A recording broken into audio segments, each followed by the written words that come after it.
Well, our next guest is a man who's written a book about sins, something that Neil and I know nothing about. A book about how to spot and avoid the biggest reasons that new companies fail. It's called 7 Deadly Startup Sins. Phil Bedford is a business growth coach and master franchisee at Ascentive JCC. He is better known around these parts as the Rebel Networker. And the Rebel joins us live online and on Microsoft Teams. Morning, Phil. Morning, everybody. Great to be here. Appreciate your time here this morning. Why did you write the book, Phil? Oh, we've been working with thousands of companies over the years, and particularly in that sort of startup niche, we just kept seeing people making the same mistakes time and time again. And we really did a bit of study and thought, there's going to be thousands of reasons, but it really came down to 7 core reasons. So we wrote the book really because, well, if you can stop people making the mistakes before they happen, that's not a bad gift. One of those 7 is unrealistic expectations. Is that more prevalent? Is that more common now than it might have been a few years ago? I mean, we're still waiting for the stats to come in now, but I think on the whole, one of the unrealistic expectations is the fact that, everybody believes they're a unicorn.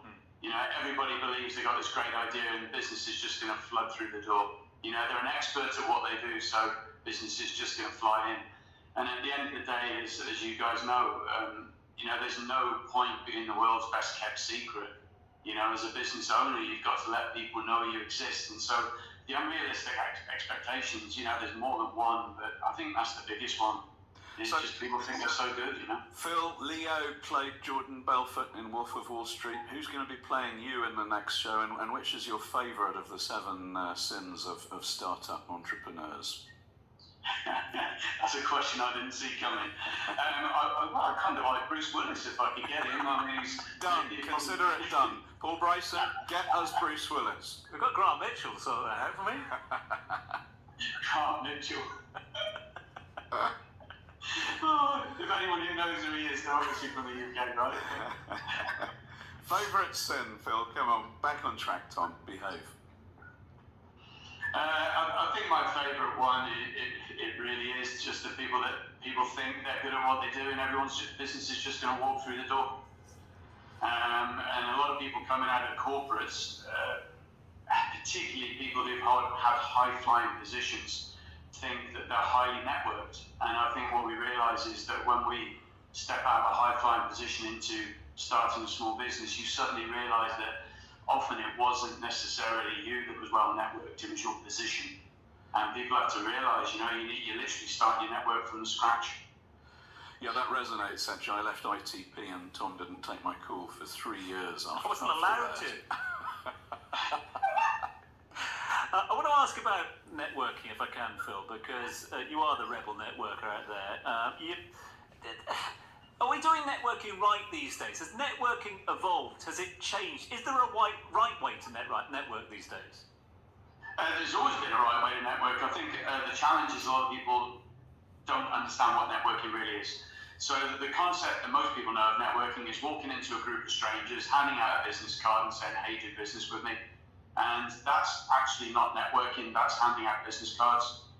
And so as far as most people go, that's their belief. And so networking is an uncomfortable thing because literally it's actually cold calling face to face. Hi, buy from me. No, I'm not listening because I want to sell to you. And you've got 2 people who aren't listening. Networking at the end of the day, and more successful people like yourselves would know this, it's about how can you enrich other people's lives and they enrich yours. So when you need a favour, when you need something, you can ask. And Neil very rightly said, and Tom said as well, I couldn't tell who I'm talking to, which voice it was, gentlemen, sorry about that. But I decided I wanted to be on the radio. So what did I do? I reached out to Ethna Trainer, who's a lovely friend of mine, and she helped to make it happen. And this is the thing. If you've got the contacts, everybody is connected to somebody. And for the people who are highly connected, it could be as easy as a phone call to get where you want to go. Here's the thing. If you don't have those relationships, you've got to pay for the privilege of getting wherever you want to get to. And that's how I got here, because I've spent the time developing the relationships with the right people to get things done when I want to get them done. Obviously, thanks for having me. Yeah, we've been having conversations within marketing about how we can leverage our marketing dollar, how you can get more from it. And very often as business owners, you're sitting on a resource. You might have someone in your team who's incredibly popular on social media. You might have that address book that Phil's just been talking about. So it's get creative and leverage. Totally agree with you, Phil. Looking forward to having you in the offices telling us how we can grow further. One of the big themes that we're talking about today, Phil, is survival. Survival of the fittest, and also that crucial first year. What's your advice to setups out there, to entrepreneurs to survive, to navigate those choppy waters of year one? Number one, do your research beforehand. The best time to build a roof is before it rains. And some of my most successful clients have actually engaged with us to build that plan before they launched. And I think one of the problems is with a lot of people is they launch their business and then it's right, okay, where's my clients? And it often takes time.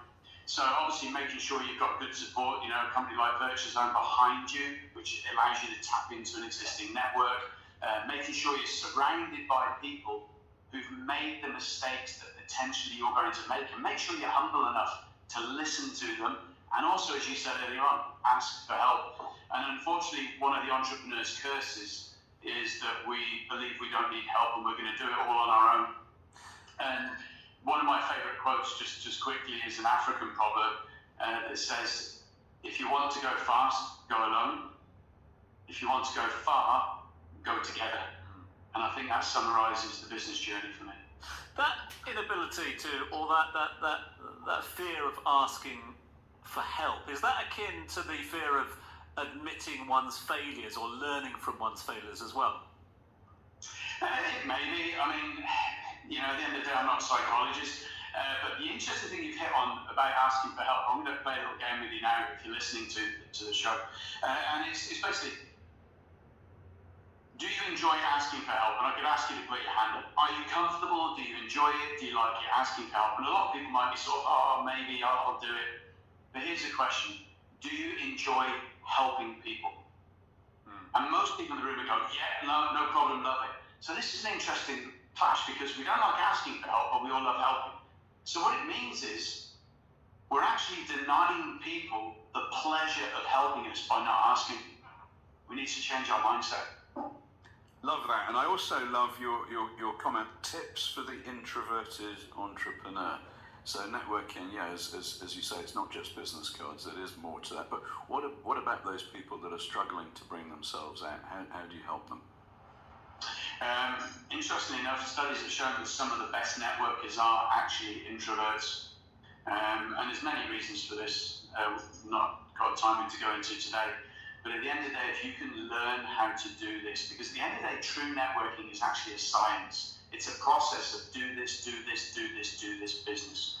And if introverts can take the time to learn that, they can become increasingly more comfortable and generate more results. So accept the fact that it's actually a strength you have. And most introverts are good at learning process. You mentioned there time, Phil, it is against us on this occasion. The good news is that you've got the book out there. It's called 7 Deadly Startup Sins. How do people get their hands on a copy of that? And how do people get in touch with you if they're liking what they're hearing? More than welcome to reach out on my LinkedIn, which is obviously Phil Bedford. I also have a personal website, which is therebelnetworker.com. The book is available on Amazon, as are all my books. If you are typing in the 7 Deadly Startup Sins, just note that the V is replaced by a 7. Otherwise, you'll be sitting there punching in for ages, wondering what the heck Phil's talking about. And if there's one tip that you want listeners and viewers to take away, to move beyond failure, one tip to stay relevant after that first year, what's that tip to our listeners today? Keep yourself visible. Make sure you're out there letting people know you exist. Otherwise, if they don't know you exist, they won't help you, they won't reach out to you, they won't buy from you. Love that, Phil. I want to do more of it. And I can confirm, I've just had it said into my ear by the producers that Bruce Willis has been on the phone in the last 10 minutes and he says yes. Fantastic. I knew he would. I gave him a call earlier. Good on you, Phil. Enjoyed that. Thanks very much indeed.